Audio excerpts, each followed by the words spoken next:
a heck of a game on Sunday. I actually think the Vikings will upset the Bears to get into the playoffs. I think they're just going to be playing for more at that point. But if you're the Bears, you can't really rest. We already seen that you're not sure what's going on with Gurley, if he's going to suit up for this Rams team. Will the 49ers play them tougher? Could something happen during that game where you're sort of scoreboard watching and all of a sudden the 49ers jump up on the Rams and now you have a chance to jump into that number 2 seed, get the bye, and get a home game for the second round? So the Bears definitely have something to play for. But the danger in that is if they go in there with their full complement and they really go after Minnesota and they get beat and they have to turn around the next weekend and play a team that's got some momentum that just beat them, that's not the best recipe either. And you talked about with the Eagles, if they go in there and beat the Vikings and the Eagles beat the Redskins, which I think we both think is going to happen, then you're playing a team that just made a Super Bowl run last year with the same quarterback in Foles. So you're not even getting a break with the backup there. So the Bears may have found themselves in a very tough situation here. They're probably a little bit envious of what Dallas has going on, that if they could just rest and sort of know what they have coming at them. So quick question, Justin. If you're the Bears, do you actually manage this based on game flow? In other words, if the Vikings get up on you early, is that the time you pull the ripcord and say, okay, we're done. We're going to shut the starters down and just let this game go? I think if it comes out where the Vikings jumped up like 21-3 in the first half, I think you'd have to start to think that way. Because at that point, is it really worth the risk? Let's say Minnesota's defensive line is getting too Trubisky. We've already seen that he has this shoulder issue. Do you really want to risk that? Or do you want to put your entire season on Chase Daniel's hands if it comes to that? So, yeah, I definitely think if Minnesota came out and jumped up on them early and were thumping them in the first half, and if it's a 10 or 14-point game, no. But if it's 20-plus points, let's say they get a defensive score and they get the offense rolling similar to what they saw them jump up on the Lions last week, I could definitely see the Bears just pulling the parachute at that point, waving the white flag and saying, okay, we'll just see you in Chicago next week then. Yeah, I'm with you on that. All right, Eric, one last NFL story, and it's an unfortunate one and one that we thought we could potentially be talking about, and that would be what happened in New England. They actually got some help from their old friend Nick Foles as he was able to lead that comeback to knock off the Houston Texans, which catapulted the Patriots back into the number 2 seed, or at least controlling their destiny to get that number 2 seed in the AFC playoff pictures. But the New England Patriots will not have wide receiver Josh Gordon. He had actually come out and said he was taking some time away for his mental health, but then it came out that he had gotten popped once again by the NFL. So, Eric, from a media standpoint, it seems to be a little bit split here. We've seen some very harsh criticism of Josh Gordon, and then we've seen others asking for empathy for someone battling addiction. So, again, this is another question for us as fans. What are we to make of this situation? Oh, for sure. It's one of those touchy subjects. I think empathy is a good thing to have. I think it's a good quality. And you look at a guy who seems to be struggling in a guy like Josh Gordon. And I'll even say in a guy like Kareem Hunt, we can have empathy for a guy like Kareem Hunt because he too is struggling with something. He's struggling with anger issues, self-control issues, the way to appropriately handle his situations with people of the opposite gender. And now we have a guy who just continues to battle this disease and alcoholism and his mental health. And there's definitely a need to have empathy for that. And if it's a serious problem, which I'm not saying if in the standpoint that I don't believe him, but if it's a serious problem for individuals and they have access and ability to get help for those things, I commend him for leaving behind the NFL to go get help for that. The unfortunate thing about it is that we all saw this coming.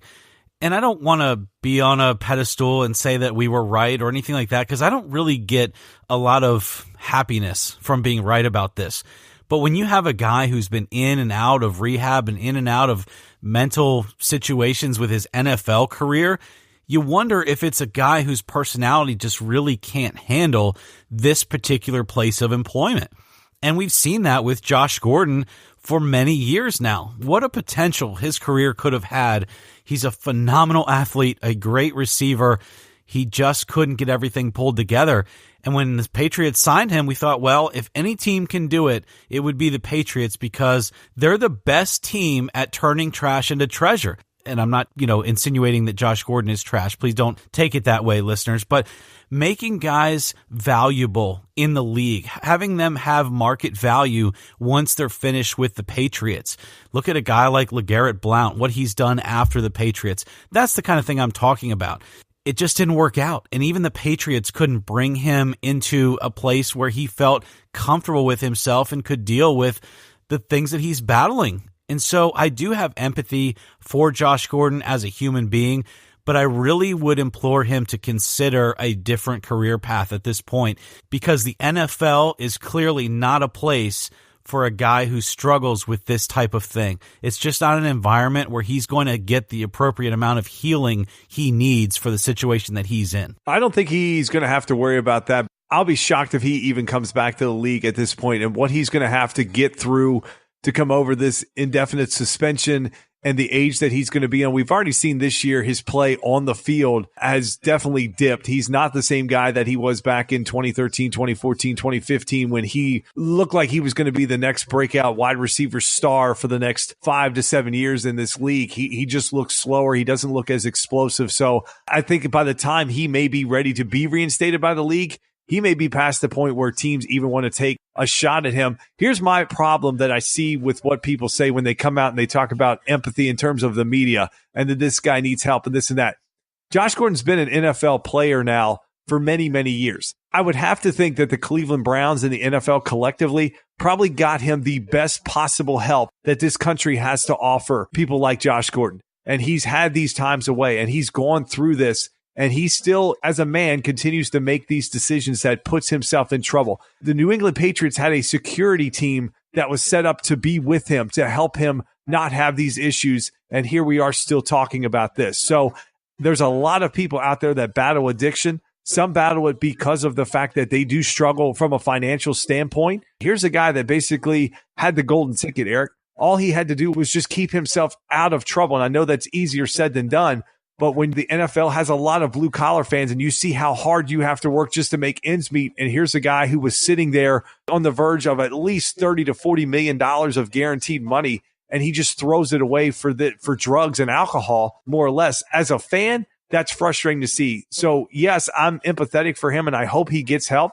And again, I don't think the league is the best place for him, and it may not even be in the cards anymore. So he's going to have to overcome the fact that he's not an NFL player. He's not going to be sitting there with a 6 or 7 figure salary every year, and he doesn't have a big payday on the horizon. He's going to have to go find a way to make ends meet in another way, and you have to wonder what kind of stress that's going to cause him, especially when he starts to look back at those things.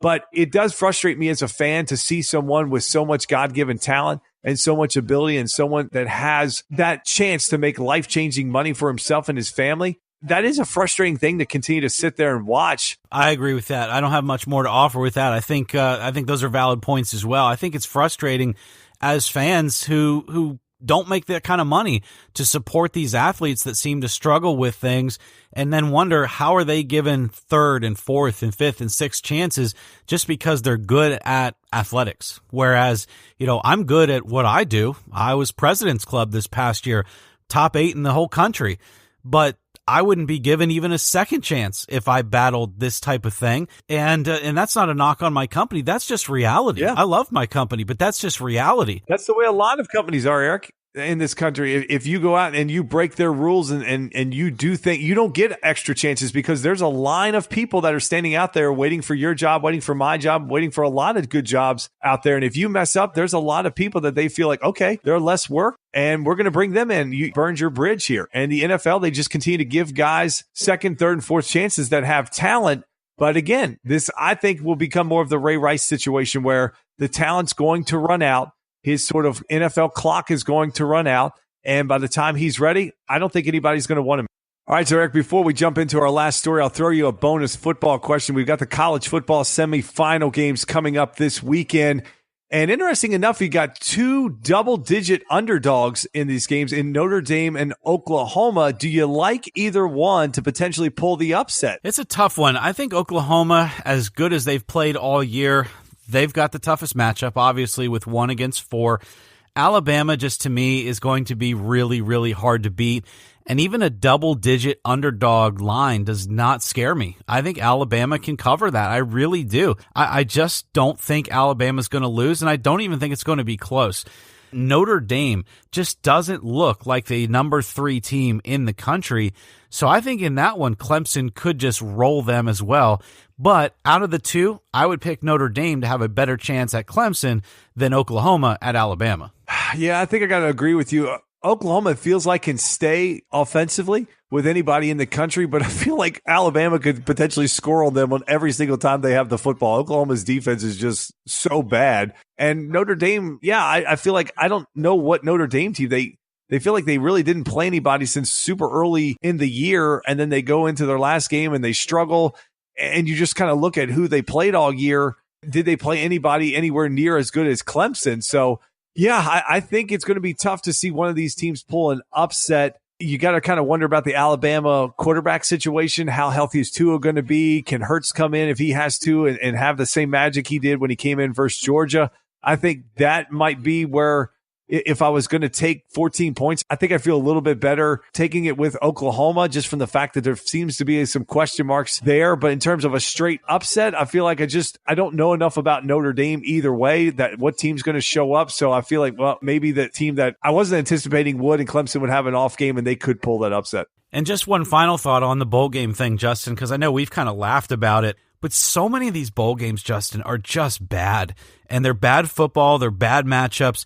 Do you think college football has overdone it with bowl games? Oh, God, yes. I mean, just the fact that anybody that wins, 7 games or something's bowl eligible, and there's 30, 35 games, and you're playing in all these weird stadiums, and you look, and to say the stadiums are half full, I mean, would be the ultimate optimistic comment, because it feels like at times there's like 10,000 people at some of these games, and they're on at weird times. It's all about the TV contracts and sponsors, and it's just no one cares about them at this point. And I think that's going to be the argument in the future for why they should expand it, or why they will probably expand it from 4 teams to 8. These sponsors are paying such big dollars for some of these bowl games, and they're either not getting marquee matchups, or they're getting odd time slots, or just they're not getting the ratings that they feel they should from their TV partners that are paying all this money for the contract. So I think that could be their argument in the future of like, okay, well, we can give you X amount more games that'll be more meaningful because they'll all have playoff implications, and this will be the route that they go. So I actually think that they'll probably try to change something, because there's so many of these bowl games that are, it's probably a good experience. College guys, they get their swag bag or whatever. But in the grand scheme of things, from a fan standpoint, Eric, I mean, I don't care about half these bowl games that are going on. I mean, especially ones I turn on the TV on, like, the Wednesday after Christmas, and there's some game on at like noon. And I'm like, oh, why do we even care about this game? If we talk about it in this show, nobody's even going to listen to us. Well, I was going to agree with you, Justin, but BYU and Western Michigan in that famous Idaho Potato Bowl, I mean, that 49-18 game was really exciting. And then Ohio beating San Diego State 27-0 in that DXL Frisco Bowl. I was just on the edge of my seat, man. I hope you took the under. No, I'm right there with you. It's absolutely stupid, ridiculous. And I'm certainly not going to watch Marshall against South Florida, or Florida International against Toledo. Or, I just want to get your take on that, because I really don't care, except for those bowl games that are right there around New Year's Day and in the BCS. No, I'm right there with you. So we have one final story to close out episode 230 this week. And again, we're trying to keep this episode shorter, but we've got to talk about Eric's boy, LeBron James. We haven't talked about LeBron in quite a few episodes, and apparently he was saving it up. He was saving it up, and he decided in 1 week to give us a whole lot to talk about. So let's talk about LeBron's week. Eric, you talked about at the end of the show last week, LeBron had come out with some comments about the Pelican center, Anthony Davis, about how amazing it would be to play with him and to acquire him. So then you had LeBron sitting down with Rachel Nichols talking about the fact that he's going to continue to recruit people. He brought up the toxic comments from Kevin Durant that we've talked about in the show for the last few episodes.